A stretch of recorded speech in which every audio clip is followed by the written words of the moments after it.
We are learning more tonight about the lack of response by the Obama administration to Russian interference in last year's election.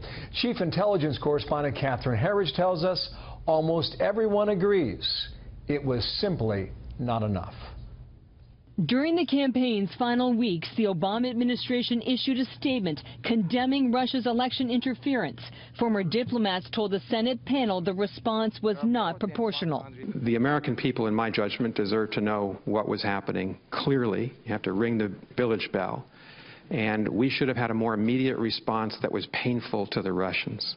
But the Russian interference was on a scale never witnessed before. What we are seeing here, it seems to me, is the invention and expansion and implementation of a new kind of warfare. The Iron Bear is on a march.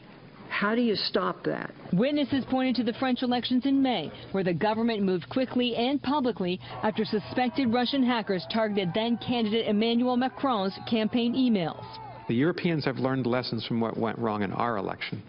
And what seems to have worked well in the Macron campaign is speed and decisive action. The Russian-backed hackers used the same email-stealing strategy against Clinton campaign manager John Podesta, who testified behind closed doors for the House Russia probe. I think the president and the entire administration were dealing with an unprecedented incidence of the weaponization of the fruits of Russian cyber activity, and I think they were trying to make the best judgments they could. In a separate development, former Trump campaign chairman Paul Manafort retroactively registered as a foreign agent for his work on the Ukraine elections.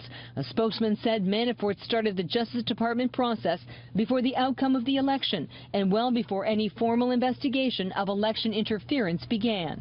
Spokesman for the special counsel would not comment on reporting that an agreement was reached with the Senate Intelligence Committee for fired FBI Director James Comey's memos documenting his conversations with President Trump. One news outlet reports Senator Burr told them he has a commitment and expects to review those memos very soon, Bill. Thank you, Catherine. Catherine Herridge here in Washington.